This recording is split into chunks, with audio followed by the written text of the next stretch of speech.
कहाँ से पढ़ा हुआ तुम?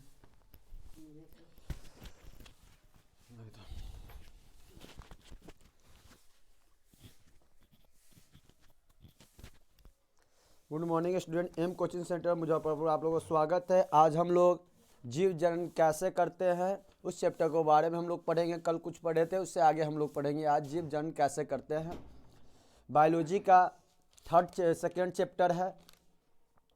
तो जनन के बारे में हम लोग जान चुके थे। यहाँ से देखना सजीव पर कई जन ट्यूस्ट गए नारगेमी टीवी हो गए। हम लोग यहाँ से देखेंगे बध्यता बंधयता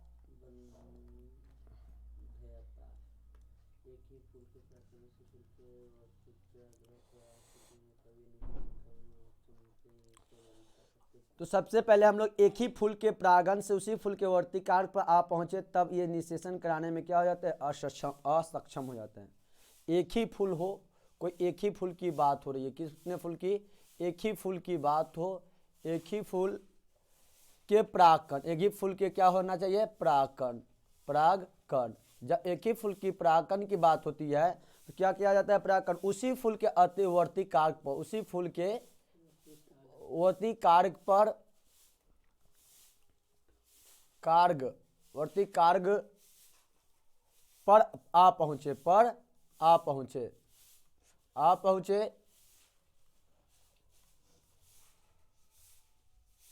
तब ये क्या करता है, निषेचन करने में क्या हो जाता है, निषेचन करने में असक्षम हो जाता है। कराने में क्या हो जाता है, कराने में असक्षम हो जाता है,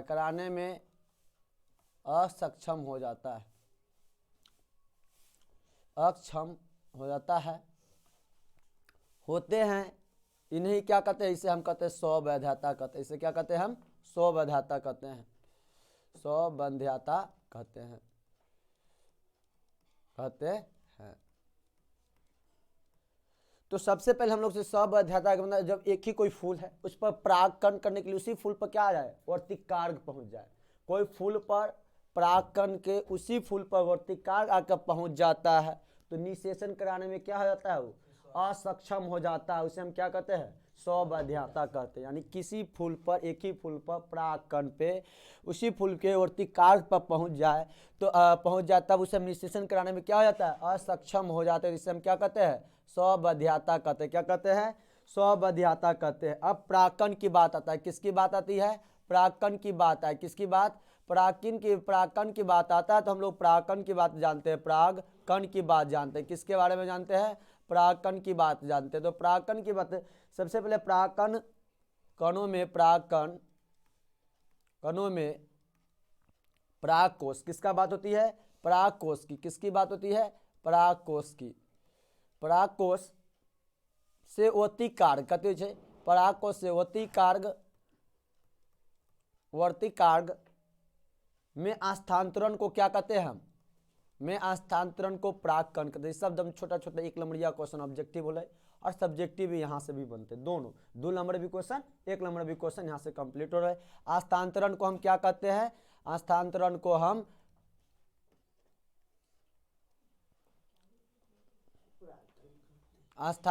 हम परागकण कहते हैं। किचन में हो तो स्टूडेंट,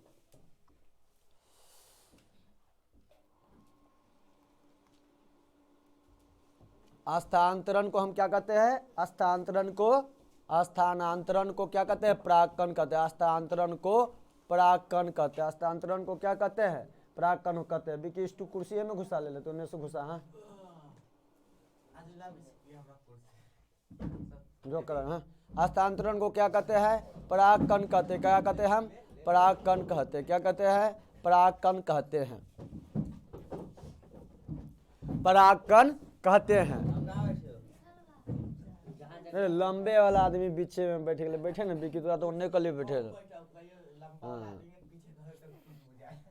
बुझाते ही करना है ना, बुझाते हैं।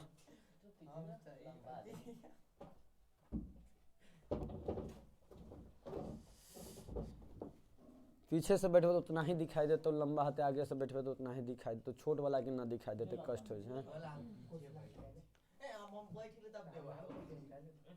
कुर्सी का स्टूले पे बैठे ना कारण ये दिखाई ना देते फिर। हाँ वो भी तो करण दिखाई दे रहा हो। देखते हैं यहाँ पर करण जैसे स्टूडेंट मिल जाए तो कोई टीचर के दिखते नहीं होते। प्राकरण, प्राकरणों में प्राकों से ओतिकार का स्थानांतरण करना क्या कहा जाता है? प्राकरण कहा जाता है। प्राकरण को, प्राकरणों में प्राकोश से ओतिकार में स्थानांतरण को क्या कहा जाता है? प्राकरण कहते। कितना कहते हैं? प्राकरण। पटना समय जब इतना ही बड़का डिस्प्ले रहे 1500 लेके 3 गो में देखे कैसे देखो। हाँ ऊंचा जगह पर लगा दिले रहे 1500 बस। ऊपर से दम रहते, ऊपर से नीचे से पाइप मास्टर पुलिस वाला डंडा रखले रहे खान सर जी मारे एकदम बदमाशी करे तो वही तरह एक डंडा में सुताइए देते वहाँ। पुलिस वाला डंडा, पुलिसों से बड़का डंडा रखले रहे क्लास में ना यही तरह से डांटता वही में हाथ खराब हो डांट लो तो से स्टूल ले लिया। हाँ बजट इतना करता कि ठीक हो जाए, बहुत बजट करे। प्राकरण कहते हैं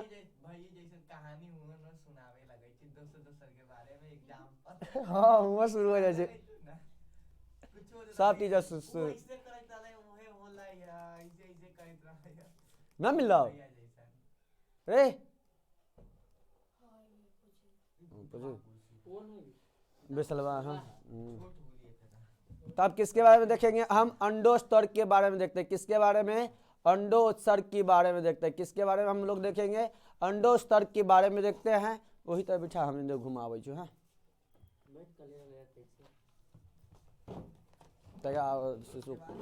तो ऐसे दिखा दे सोनी जोते। हाँ ठीक है दिखाई दे तो। हाँ अंडोत्सर्ग की बात जब हो जाए, अंडोत्सर्ग की बात होता है तो अंडोत्सर्ग में हम देखते हैं किसके बारे में? अंडाशय से कहाँ से निकलता है? अंडाशय से कहाँ निकलने की बात होती है? अंडाशय से निकलने की। किसके कहते हैं हम? अंडाशय में से अंडे का निकलना क्या कहलाता है? अंडोत्सर्ग कहलाता है। यानी अंडाशय में से जहाँ अंडा निकलता है, अंडाशय में से अंडे को निकालना हम क्या कहते हैं? अंडे को निकालना अंडोत्सर्ग कहते हैं। क्या कहते हैं निकालने को? अंडोत्सर्ग कहते हैं। अंडोत्सर्ग कहते हैं। तो यहाँ से ये भी बात कंप्लीट हो गई कि अंडोत्सर्ग किसे कहते हैं? तो अंडाशय में से अंडा को निकालने को हम क्या कहते हैं? अंडोत्सर्ग कहते हैं। अब इसके बाद हम लोग इसके अगला पॉइंट पर चलते हैं। कोर्म। अब किसके बारे में हम देखते हैं? कोर्म के बारे में जानेंगे। किसके बारे में? कोर्म के बारे में। अब कोर्म के बारे में हम लोग पढ़ते हैं। किसके बारे में? क्रोम के बारे में। प्रकंद के एक संखानित नस्ल को क्रोम या कोलो कहा जाता है, कैल्सिलिया, जिसे एम्फोफिलिया जिमिकंद भी कहते हैं। क्या कहते हैं? क्रोम को हम सुन सकते प्रकंद की एक भांति। किसकी तरह? एक प्रकंद की तरह। किसके तरह? प्रकंद की तरह की बात हो। प्रकंद की एक संचालित, कैसा संचालित हो? प्रकंद की एक संचालित, प्रकंद की एक संचालित नहीं संघनित, एक प्रकंद के एक संघनित संघानित संघानित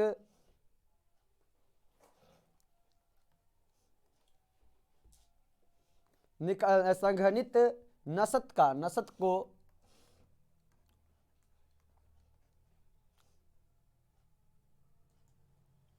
कोरमा कोलो, कोरमा कोलो,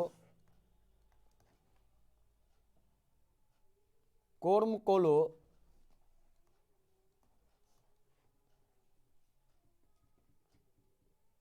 कैसिया, कैसिया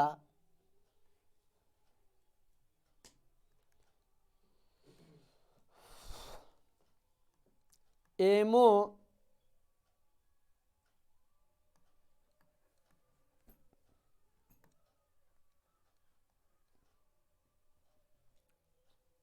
नंदिनी ना लो, नंदिनी ना कल ले ले कहीं गेल है कि फोरवो फैलस, फैलस जिमी कंद कहते हैं। इसे क्या कहते हैं? जिमी कंद भी कहते हैं, जिमी कंद भी कहते हैं। तो यहाँ से समझते सब बात कि कोर्म की बात किया जाए कब? कोर्म तो प्रकंद के एक संघनित नस्ल को कोर्मोकोलोकैसिया एमिफेस जिमिकंद भी इसे कहा जाता है। संघनित क्या कहा जाता है? जिमीकंद भी कहा जाता है। कलम जाने थे तो कोई चीज के कलम में देखिए, कलम पौधा पेड़ उगावे उस कलम की बात है। तो हाँ, पेड़ में तो हम लोग यहाँ तक जाने। इसके बाद हम लोग देखते हैं आगे। तो विक्की कुमार बताते हैं परागकण किसे कहते हैं, परागकण किसे कहते हैं।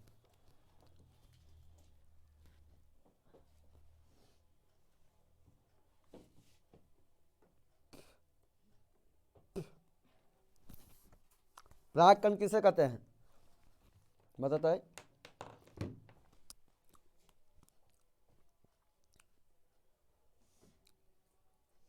अयोनाश ना है,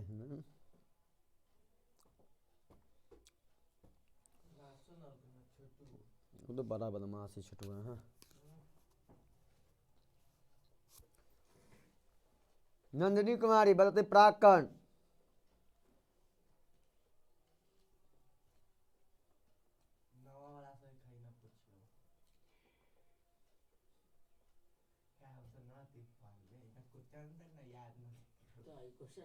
कैसे तो उतना बार का याद करवाई तब ना आता है। पहला वाला उतना बार का हां नहीं पहला वाला कहां है उतना नीचे कर उतर हां लाइन के नहीं भैया एक लाइन पूरी ना कर दे तीन लाइन के है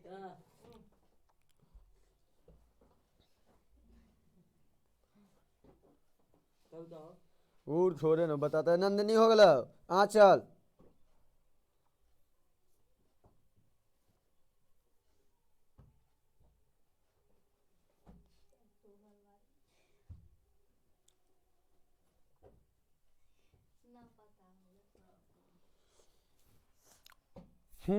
कथी नाम है रानी।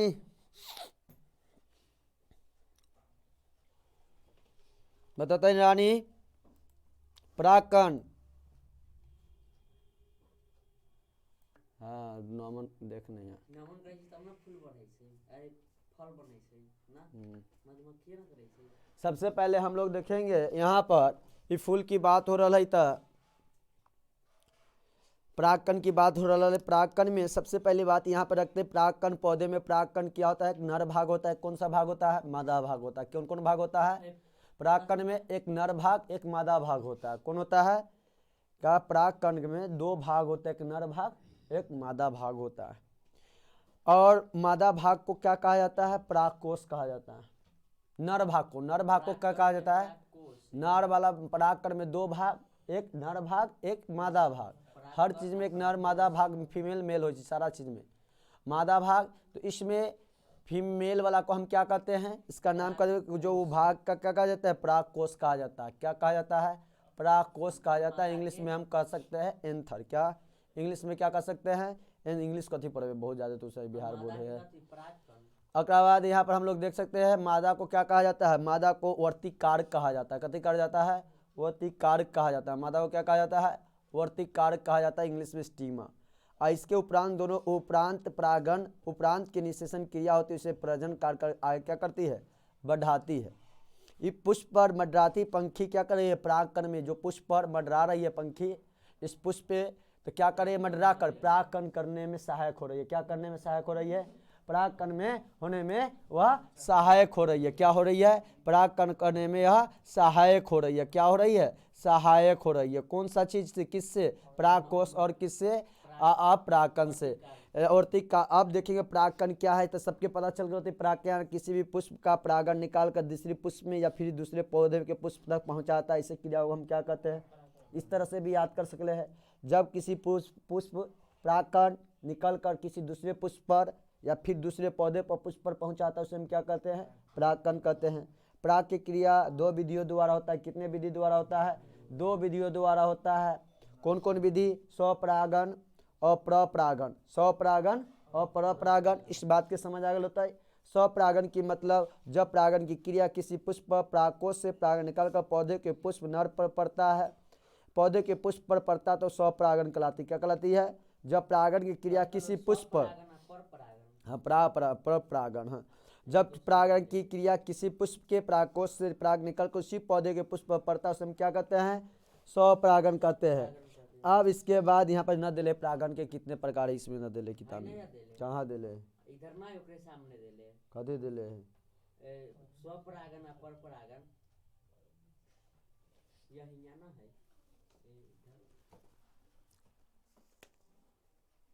कि नहीं, हाँ तो दे लेता है बात तो एक ही बार में जहाँ से परागण पढ़ रहे थे वहीं पर सब। अब इसके बाद ये समझ आ गया तो सबके अच्छा तरह से। इसके बाद बात होता है किसके बारे में हम जानेंगे, इसके बाद कलम के बारे में, किसके कलम के बारे में, किसके बारे में, कलम के बारे में अभी नहीं पता लिख के, तो कलम के बारे में समझेंगे। किसके बारे में हम लोग समझेंगे, कलम के बारे में। किसके बारे में, कलम के बारे में। हम लोग जानते हैं कि कलम क्या है, तो कलम के बारे में सबसे पहले हम लोग जानेंगे कलम क्या है। तो कलम के बारे में जानते हैं कि कलम क्या है। तो कलम, ये कलम वाला लिखे वाला कलम ना, ठीक ना, ये अलग कलम है, समझ ना लेते मूर्खा दिरासा कलम वाला, ठीक ना। ये कलम की बात ना हो रहा, अलग अलग कलम है। इस पद्धति में छोटा सी शाखा को, इस पद्धति में क्या कहा जाता है, छोटी सी शाखा को, इस पद्धति में छोटी सी शाखा को, किसकी शाखा सो, छोटी सी शाखा को, कथी कहे, हाँ लिखे वाला ना, छोटी सी शाखा को, शाखा को जमीन में उग रहा है, शाखा को जमीन से उग रहे हैं, या जमीन में उग रहा है, जमीन में उग रहे हैं, उग रहा है, ध्यान से सुनता है ना तो फिर पूछ देवे, एकदम धीरे धीरे पढ़ा रहती। सुख उग रहे हैं उग रहे हैं, या पौधे में धसा दिया जाता है, उग रहे हैं या क्या किया जाता है, पौधे में धसा दिया जाता है, पौधे में धसा दिया जाता है, धसा दिया जाता है, क्या किया जाता है, धसा दिया जाता है। जब धसा दिया जाता है, जमीन में उगा हुआ पौधा एक स्टॉक के रूप में कार्य करता है। जमीन में उगा हुआ पौधा किस रूप में काम करता है, स्टॉक के रूप में। जमीन में उगा हुआ पौधा, उगा हुआ पौधा, पौधा स्टॉक की तरह किस तरह से कार्य करता है, स्टॉक की तरह, स्टॉक की तरह, स्टॉक के रूप में, किस रूप में, स्टॉक की तरह, स्टॉक के रूप में, स्टॉक के रूप में कार्य करता है। किस रूप में कार्य करता है, स्टॉक के रूप में कार्य करता है। किस रूप में कार्य करता हो, स्टॉक के रूप में कार्य करता है।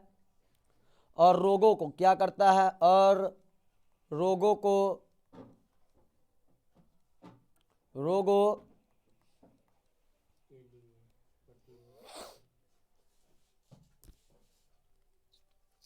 रोगों के लिए प्रतिरोध, किसके लिए, रोगों के लिए प्रतिरोध, क्या करता है, प्रतिरोध, प्रतिरोधी होती है। क्या होती है, रोगों के लिए क्या होती है, प्रतिरोधी होती है। कलम वाला पौधा देखो बहुत जल्दी जल्दी आगे बढ़ जाए, इसे प्रतिरोधी होती है। उसे हम क्या कहते हैं, इस स्टॉक को हम कलम कहते हैं। इस स्टॉक को क्या कहते हैं, हम कलम कहते हैं। तो कलम के बारे में सबसे पहले हम लोग जानेंगे कि किस पद्धति द्वारा कलम, जब स्टॉक को हम क्या कहते हैं, कलम कहते हैं। ये लिखने वाला कलम ना, ठीक ना, कलम कहते हैं। तो कलम की पद्धति में, इस पद्धति में छोटी सी शाखा को जमीन से उग रहा होता है। किससे, छोटी सी शाखा जमीन से जब उग रहा होता है तो पौधे में उसे धसा दिया जाता है। और जमीन में उगा हुआ पौधे को स्टॉक के रूप में, जमीन में जो पौधा उगा हुआ रहता है वो स्टॉक के रूप में क्या करता है, कार्य करता है। और रोगों के लिए प्रतिरोधी भी होता है, रोगी पौधा नहीं होता है, रोगों के लिए प्रतिरोधी हो जाता है। इस स्टॉक को हम क्या कहते हैं, कलम कहते हैं। इस स्टॉक को हम क्या कहते हैं, कलम कहते हैं। तो बताते हैं विक्की कुमार, परागण कितने प्रकार के होते हैं, कौन कौन,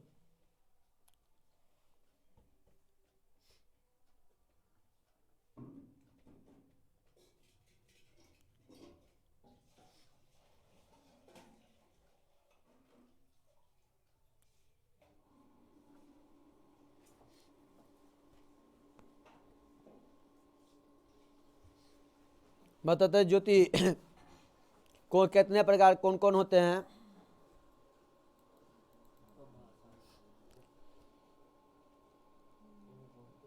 बताते हैं कलम कितने प्रकार के होते हैं, कलम का कथी, परागण कितने प्रकार के होते हैं, 2 प्रकार के बोल रहे, ठीक, कौन कौन होते हैं बता। सब ऑब्जेक्टिव सब क्वेश्चन है, सब ऑब्जेक्टिव क्वेश्चन है, सारा ऑब्जेक्टिव में पूछता क्वेश्चन। उस समय याद ना रहता तो बहुत पछतावे उस समय।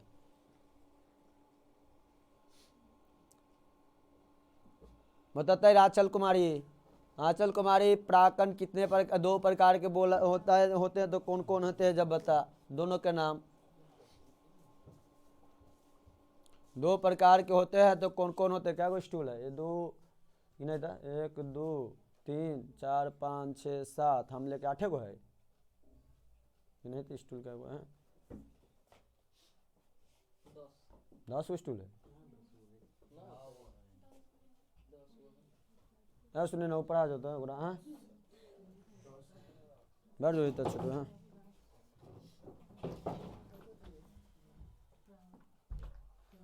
देखते हैं जब प्रक्रिया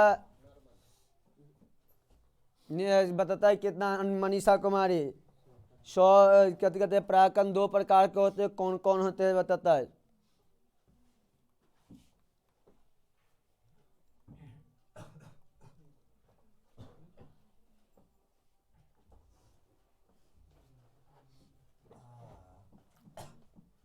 विकी बता दिला है, वैसे तो पूछवे के लिए ना बता। हाँ अवधेश, ठीक है, स्वपरागण और प्रपरागण, ठीक ना। इस तरह से छोटा छोटी बात के ना याद रही तो बड़ा बड़ा बात कहाँ से आते? दम 10 शब्द 2-4 शब्द की बात रहा है, याद न हो रहा तो समझ दिमाग बहुत कमजोर हो, कमजोर हो तो ध्यान से रखें, स्थिर से यहीं पर रख, बाहर ना ले जाओ। हाँ उमें तो दिल ही, लेकिन हम पहले ही बता दिले। यहाँ पर अब निषेचन के बारे में हम लोग देखते हैं, किसके बारे में? हाँ इतना धीरे धीरे।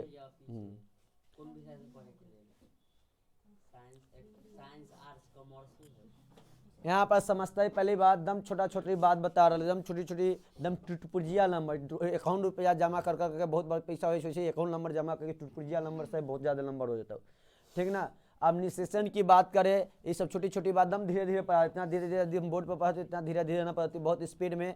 लेकिन यहाँ पर जब इतना इतना धीरे पढ़ा कर ना आ रहा समझ, तो स्पीड में कैसे समझ है, तो समझ सकले। निषेचन की बात करें तो वह प्रक्रिया जब शुक्राणु तथा अंडे की कोशिकाओं को, किसका? अंडे की कोशिकाओं का, उनके केंद्र क्या करते हैं? उनके केंद्रकों को, उनके केंद्रकों सहित, क्या सहित? केंद्रकों सहित होकर क्या करते हैं? युग्मज बनाते हैं, होकर युग्म नज बनाते हैं। युग्म नज बनाता है, उसे हम क्या कहते हैं? बनाता है, उसे निषेचन कहते हैं। क्या कहते हैं? उसे निषेचन कहते हैं। क्या कहते हैं? हम उसे निषेचन कहते हैं। क्या कहते हैं? निषेचन कहते हैं। तो यहाँ पर से ध्यान रखता है निषेचन किसे कहते हैं, ठीक ना। तो निषेचन जब प्रक्रिया, वह प्रक्रिया जब शुक्राणु तथा अंडे की कोशिकाओं का उनके उत्केंद्रों सहित होकर युग्म जो बनाता है, उसे हम निषेचन कहते हैं। क्या कहते हैं? निषेचन कहते हैं। तो यहाँ से बात समझ आए होते निषेचन किसे कहते हैं, इस बात को लेकर कोई दिक्कत न होती करो। शुक्राणु के बारे में सबके पता होता है, शुक्राणु मेल में पाया जाता है, अंडाणु फीमेल में पाया जाता है, सबसे छोटी कोशिका शुक्राणु स्पर्म होती है। अब इसके बाद देखते हैं विदलन के बारे में, किसके बारे में हम देखेंगे? अब विदलन के बारे में, विदलन के बारे में, किसके बारे में? विदलन। यह ऐसी प्रक्रिया, यह ऐसी प्रक्रिया होती है, ये ऐसी प्रक्रिया है, ऐसी प्रक्रिया है जब शुक्राणु, क्या? जब शुक्राणु तथा अंडाणु, जान ले, शुक्राणु तथा अंडाणु, शुक्राणु तथा अंडाणु युग्म में बार बार कोशिकाओं का विभाजन कर कर, ऐसी प्रक्रिया जब शुक्राणु तथा अंडाणु बार बार, अंडाणु में ना, अंडाणु में, युग्मज में है ना, जब प्रक्रिया जब युग्म में, उल्टा लिख दिली ना, जब युग्म में, अरे अरे अरे अरे हैंग का है कर रहा है, युग्म में जब युग्म नज में शुक्राणु और अंडाणु, ठीक ना। शुक्राणु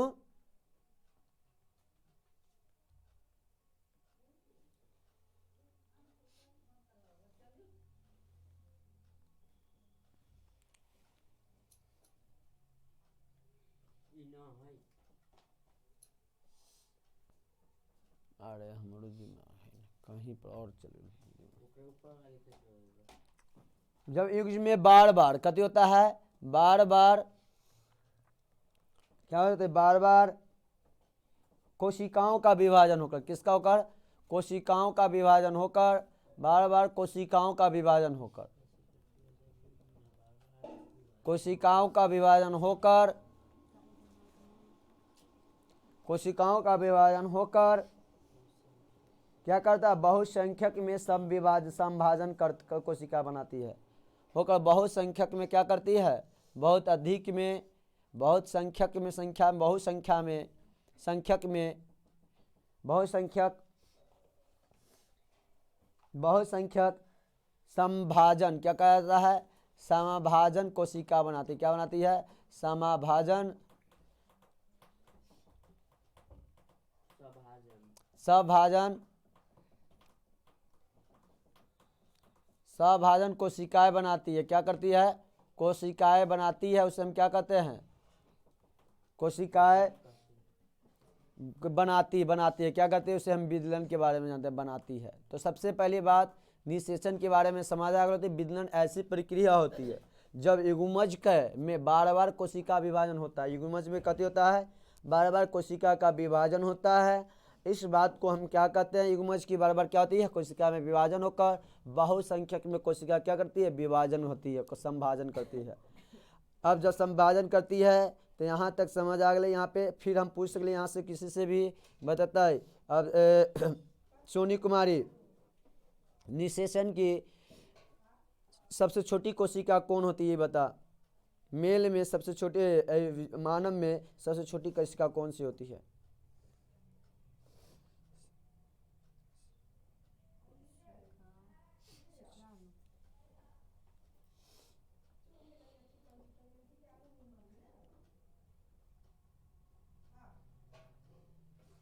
ठीक है कौन हो जाए, शुक्राणु बोल रहे, ठीक है। अब हम लोग इसके बाद देखते हैं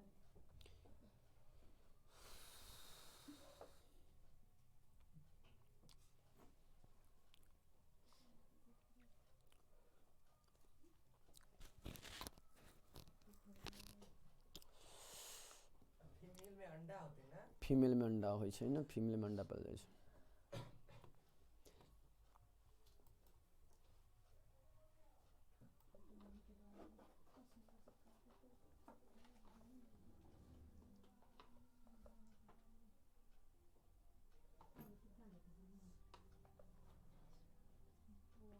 तो फिर भूल जाए, जान ले, फिर भूल ले तो फिर पूछबो। हाँ, यहाँ पर हम लोग देखते हैं निषेचन की बारे। सबसे पहली बात देखते हैं यहाँ पे शुक्राणु और कति दिले अंडाणु में निषेचित करते हुए दिखा गए फोटो में। जब यहाँ पर दिया गया है तो जंतुओं को मादा अंडाणु, नर और के शुक्राणु, मादा फीमेल में कते होइ छै अंडाणु, कते होइ छै फीमेल में अंडाणु, और मेल में कते होइ छै स्पर्म होता है, शुक्राणु, ठीक है। दोनों मिलकर क्या हो जाता है, एक नए जीव का सृजन करते हैं, एक नया जीव का सृजन करते हैं। इसे निषेचन भी कहते हैं। निषेचन की क्रिया निम्न प्रकार के द्वारा होती है। एक होती है क्या होती है, पहले अंडाणु को परिपक्व होने के लिए उत्तेजित करता है, अंडाणु को क्या करता है, परिपक्व होने के लिए उत्तेजित करता है। युग्म में गुणसूत्रों की द्विगुणित संख्या को पुनः पुनः संचालित करता है। माता पिता गुणों को क्या करता है, इसमें सम्मिश्रण करता है। माता पिता अच्छा व्यवहार के रहते हो तो उसका बेटा बेटी भी अच्छा व्यवहार के, माता पिता लंबा तो उसका बेटा बेटी भी लंबा, माता पिता में से गोरा बेटी, माँ या पिता में से कोई बेटा बेटी होने वाला भी गोरा, यदि दोनों काला तो दोनों होने वाला बच्चा भी काला ही होता। इसलिए कोई लड़का काला रहे सोचे सुंदर लड़की आ जाए, इससे हमारे परिवार के आगे बढ़ सके, इस तरह से भी हो, ठीक ना। तो इस तरह से लॉजिक है, सब एक दूसरे के डीएन बांट के आवे जान लेवे। एक कन्हा बाप माता तो बेटा भी होते, कन्हे होते, याद रख लेवे, फिक्स है, इसमें कोई लॉजिक बात नहीं है। आँख बीमारी हो, अंधता बीमारी, हीमोफीलिया हो, ऐसा ऐसा बीमारी जो बाप में रहे पिता में, सब बहुत लॉजिक बात है। तो यहाँ पर हम लोग देखते हैं सबसे पहले बात, यहाँ पर जो टॉपिक पर थे उस टॉपिक पे, तो अंडाणु को तीसरा बार ध्रुव कोशिकाओं का निर्माण अंडाणु के कोशिका द्रव द्वारा क्या किया जाता है, पूरा किया जाता है।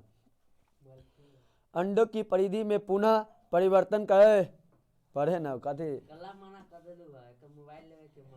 माना, अभी परीक्षा के बाद लेते हैं, थोड़ी कहे मोमो कल परीक्षा के बाद, सब कहे परीक्षा के बाद। हाँ, अंडे को परिधि में पुनः परिवर्तन करे, हाँ परीक्षा ना देते। हाँ, अंडे शुक्राणु के दूध में बढ़िया मार डंडा ठीक कर दो। मोबाइल तो अभियो खरीदा जाता, मम्मी तो कहवे कर, लेकिन अभी ना। हाँ, अंडे की परिधि में पुनः क्या करता है, परिवर्तन करके अन्य शुक्राणु कौन ही हमें देखते हैं। इसमें कथी है, ये वाला पार्ट देखे छी छोटा वाला, इस पार्ट को शुक्राणु कहाँ गले में कलम। हाँ, ये वाला पार्ट, यूट्यूब वाला बैठ यहाँ पहले देख, यहाँ यूट्यूब पर देखिए, ये जो देखे छे शुक्राणु है, स्पर्म्स, ये वाला पार्ट्स। लेकिन ये पार्ट जो दिखाया जा रहा है कहते हैं अंडाणु है। यहाँ पे जाके ये क्या कर रहा है, इससे युग्म करते हैं, निषेचन करके एक नया जीव का निर्माण करते थे। हाँ, जो ये देख रहे थे छोटा सा पार्ट, ये शुक्राणु है, यही स्पर्म, ये ला बहुत छोटा सा कहल जाए, बहुत छोटा हो, एकदम बहुत छोटा। और जो देखिए अंडाणु के पार्ट से ऐसा है, अंडाणु है यू। हाँ, घास के जय हो तोरा। अंडाणु को निशोषित कर रही, शुक्राणु है, ये अंडाणु है, कहती है ये अंडाणु है, ये क्या है, स्पर्म निशोषित कर रही है अंडाणु की। इस तरह से इसके बाद हम लोग आगे देखते हैं, क्या देखते हैं, आगे देखते हैं। इसके बाद हम लोग जब आगे की बात आती है, इसके बाद तब इसके बाद निषेचन की बात किसका देखते हैं, विदलन के बारे में। किसके बारे में, विदलन के बारे में। किसके बारे में, विदलन के बारे में देखते हैं। किसके बारे में हम लोग देखते हैं, विदलन के बारे में देखते हैं, विदलन के बारे में। हाँ, विदलन हो चुका है। इसके बाद हम किसके बारे में देखते हैं, केशुरुकी के बारे में। किसके, केशुरुकी जनन प्रक्रिया, ठीक ना। अब किसके बारे में, केशुरुकी, ठीक ना, केशुरुकी जनन प्रक्रिया। किसके बारे में, केशुरुकी जनन प्रक्रिया के बारे में, जनन प्रक्रिया के बारे में, केशुरुकी जनन प्रक्रिया के बारे में हम लोग देखते हैं। तो इसके बारे में सबसे पहले देखने से पहले हम लोग यहाँ पर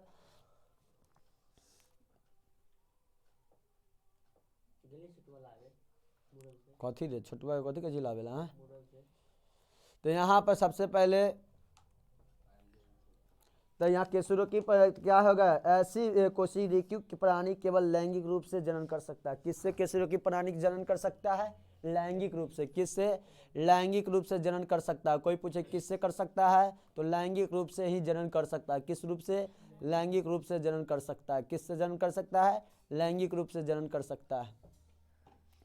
किससे, लैंगिक रूप से जनन कर सकता है। और तीसरी बात को हम याद रखेंगे, लैंगिक रूप से जनन कर सकता है। केशुक प्राणियों में लैंगिकों का क्या होता है, द्विरूपता होती है। केशुकी प्राणी में, केशुकी प्राणी में क्या होती है, द्विरूपता होती है, द्विरूपता होती है। और युग्म के एक प्रक्रिया, ठीक से बैठे किताब नीचे से रखा किताब, एक प्रक्रिया में, किताबा नीचे रखे ना, एक प्रक्रिया में, एक प्रक्रिया में क्या क्या होता है, कहना एक प्रक्रिया में या एक प्रक्रिया द्वारा बनाता है जिसे युग्म जनन कहता है। एक प्रक्रिया द्वारा बनाता है उसे युग्म जनन कर, किसे कहते हैं, इसे युग्म जनन कहते हैं। अब जनन तो नर के वृषण में होने वाला शुक्राणु से जनन शुक्राणु बनते हैं। अब वृषण शुक्राणु कहाँ बनते हैं, तो मेल में उसके वृषण में बनते हैं, वृषण से बनते हैं। शुक्राणु कहाँ बनते हैं, तो शुक्राणु में मेल में, कहाँ पे, मेल यानी फीमेल में, लड़का में शुक्राणु कहाँ बनते हैं, तो वृषण में। कहाँ पे, वृषण में, वृषण के में होने वाले कहते होता है नर के वृषण। कहाँ पे, नर में। कहाँ पे, नर के वृषण। किसमें, नर के वृषण में होने वाले, नर के वृषण में होने वाले के होने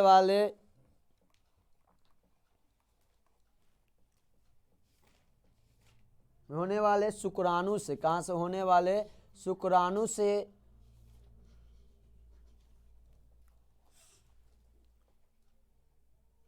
जनन से क्या होता है, शुक्राणु जनन से क्या बनता है, शुक्राणु बनता है। क्या बनता है, शुक्राणु बनता है, शुक्राणु बनता है।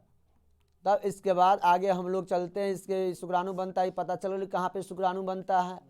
अब इसके बाद हम लोग आगे देखते हैं, इसके बाद बनता है और मादा के अंडाशय में होने वाले अंड जनन से कहाँ बनता है, अंडाणु बनता है।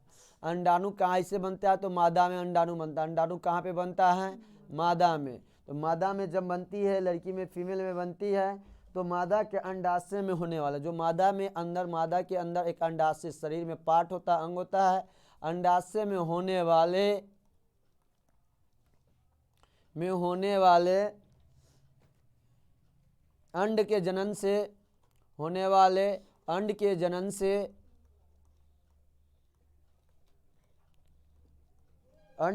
से क्या बनता है, अंडाणु बनता है। क्या बनता है, अंडाणु बनता है। अब इसके बाद हम लोग देखते हैं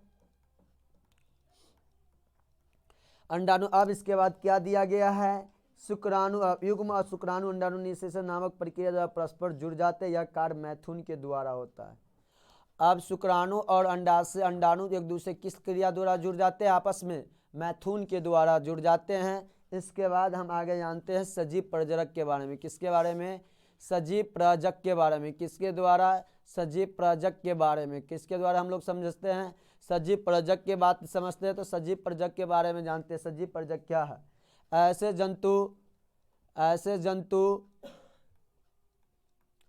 जंतु जिनमें क्या कहा जाता है, ऐसे जंतु जिनमें आंतरिक निषेचन होता है। क्या होता है, आंतरिक निषेचन होता है।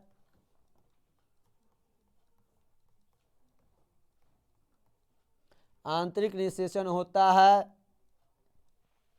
आंतरिक निषेचन होता है उसे हम क्या कहते हैं, और जिससे बच्चे पैदा होते हैं सजीव प्रजक कहलाते हैं। और जिससे क्या पैदा हो, बच्चे पैदा, जिससे बच्चे पैदा होते हैं, करम करल है, बच्चे पैदा होता है। पहले से सिस्टम भी तो ज्यादा दिले है ना, देखिए जहाँ पैदा होता है उसे हम क्या कहते हैं, सजीव प्रजक कहते हैं। क्या कहते हैं, सजीव प्रजक कहते हैं। अब सब चीज ऊपरे से आ जाए ना, पहले बैक करके लावे के पड़े। सजीव प्रजक कहते हैं। अभी रिकॉर्डिंग भी हो रहा है। सजीव प्रजक कहते हैं, हो रहा है। सजीव प्रजक कहते हैं, क्या कहते हैं, सजीव प्रजक कहते हैं। सजीव प्रजक ऐसे जंतु जिसमें आंतरिक निषेचन होता है, जिससे बच्चा पैदा होता है, उसे सजीव प्रजक कहते हैं। अब किस किस में बच्चा पैदा होता है, तो स्तनधारी लोग में, स्तनधारी प्राणी किस में होता है, जो स्तनधारी प्राणी होता है उसी में बच्चा पैदा होता है। स्तनधारी, स्तनधारी प्राणी, स्तनधारी, स्तनधारी जो होता है उसी में ही, ठीक ना, स्तनधारी।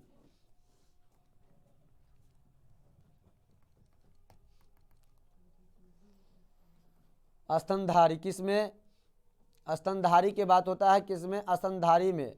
किसमें, स्तनधारी, स्तनधारी प्राणी, स्तनधारी प्राणी। अब इसके बाद हम लोग समझ गए स्तनधारी प्राणी। अब इसके बाद जानते हैं अंडक प्रजक। इधर समझ गए कि सजीव प्रजक में जो तो हो गया कि जिसमें ऐसे जंतु जिसमें आंतरिक निषेचन होता है, जिसमें बच्चा पैदा होता है, उसे स्तनधारी प्राणी कहते हैं। अब इसके बाद हम समझते हैं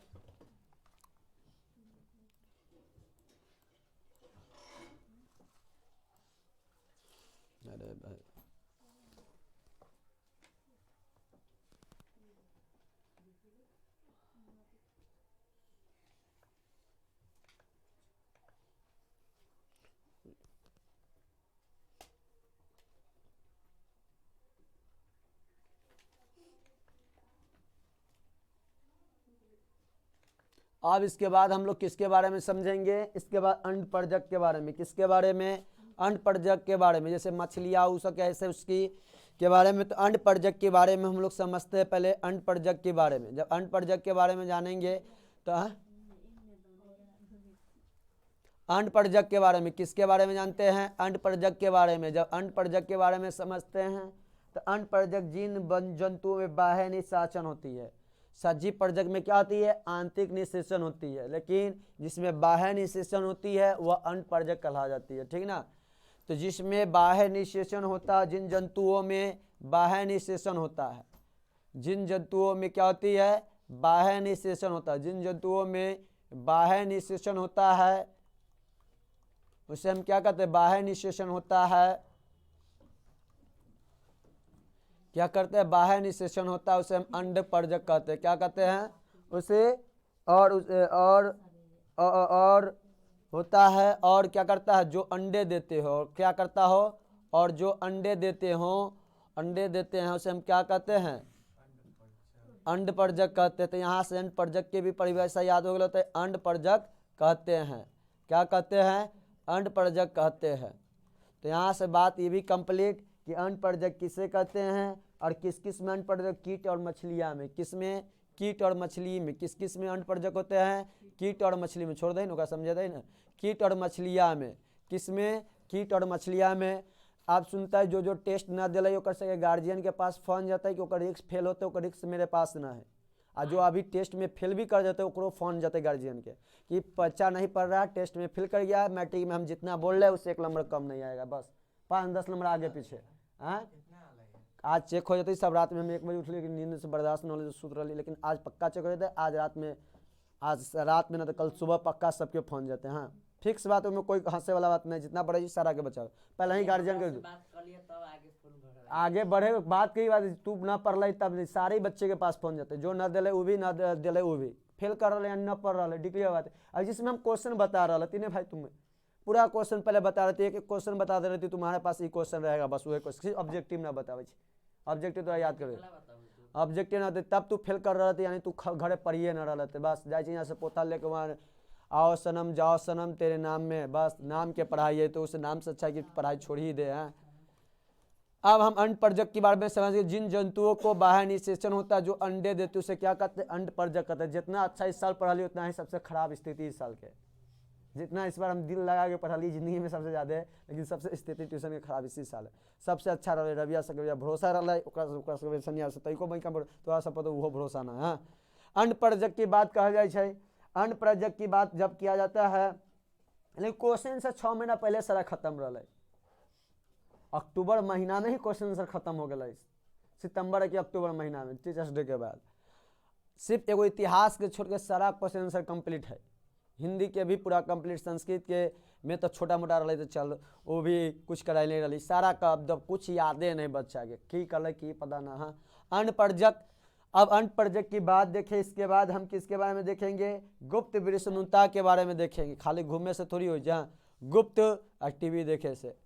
गुप्त विषणुता किसके बारे में? गुप्त विषणुता, गुप्त विषणुता के बारे में समझते हैं आप। गुप्त विषणुता के बारे में हम लोग समझते हैं क्या है गुप्त विषणुता। तो विषण के वृष कोष में न उतरने के कारण बाध्यता आ जाती है, क्योंकि उदरीय गुहा के उच्चतर तापमान पर शुक्राणु जनन की प्रक्रिया नहीं हो पाती है। इस स्थिति में गुप्त विषणुता कहते हैं। गुप्त विषणुता किसे कहते हैं समझते हैं। बात के सबसे पहली बात, गुप्त विषणुता तो वृषणों में, किस में? वृषणों के वृषण कोष में, वृषण होता है उसके वृष कोष में न उतरने के कारण, न उतरने के कारण क्या होता है? न उतरने का कारण बाध्यता आ जाती है। क्या आ जाती है? बाध्यता आ जाती है। और क्योंकि उदरीय गुहा के उच्चतर तापमान पर क्या आ जाती है? शुक्राणु जनन की प्रक्रिया नहीं हो पाती, शुक्राणु जनन की प्रक्रिया नहीं हो पाती है, नहीं हो पाती है। इस स्थिति को हम क्या कहते हैं? गुप्त विषणुता कहते हैं। कोई कहे गुप्त बीमारी, गांव में हल्ला हो, कोई गुप्त बीमारी हो गई इस टाइप से, तो गुप्त विषणुता या गुप्त रोग ये पुरुष में हो, ठीक ना। अब इसके बाद हम चलते हैं शीशन के बारे में समझते हैं। किसके बारे में? शीशन के बारे में। तो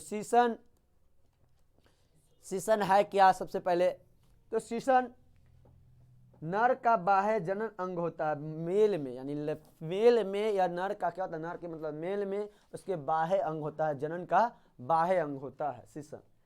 शीशन का शीर्ष अत्यधिक संवेदनशील होता है। शीशन का अधिक क्या होता है? बहुत ही कोमल, बहुत ही संवेदनशील होता है। मैथुन के समय वीर्य इसमें से निकलता है। मैथुन के समय इसमें से क्या निकलता है? वीर्य निकलता है। शीशन से यह अत्यधिक संवेदनशील होता है। इसके बाद हम एक ग्रंथि का नाम है पोटेस्ट ग्रंथि। कौन सी ग्रंथि? पोटेस्ट ग्रंथि। कौन सी ग्रंथि के बारे में समझते हैं? पोटेस्ट ग्रंथि के बारे में। किसके बारे में? पोटेस्ट ग्रंथि का। पोटेस्ट ग्रंथि एक स्त्राव छोड़ती है, क्षारीय स्त्राव छोड़ती है। पोटेस्ट ग्रंथि कैसे स्त्राव छोड़ती है? क्षारीय स्त्राव छोड़ती है। कैसे स्त्राव? क्षारीय स्त्राव को छोड़ती है, जो शुक्राणु को पोषण प्रदान करता है। किससे? शुक्राणु को क्या देता है? पोषण प्रदान करता है। और मूत्र के अम्लता को उदासीन कर देता है। और मूत्र के जो अम्लता होता है उसकी उदासीन को क्या करे? मूत्र की अम्लता को उदासीन कर देता है। अब पोटेस्ट ग्रंथि के बारे में समझ गए कि ये क्या होता है? क्षारीय। पोटेस्ट ग्रंथि एक क्षारीय स्त्राव का छोड़ती है, जो शुक्राणु के पोषण प्राप्त करता है। अम्ल को क्या कर देता है? अम्ल को उदासीन कर मूत्र को अम्लता को उदासीन कर देता है। अब इसके बाद हम लोग कल इससे आगे पढ़ेंगे। कहां से? वार्थोलिन ग्रंथियों से। चल मैथ निकाल दे सब। जैसे आप भूल जो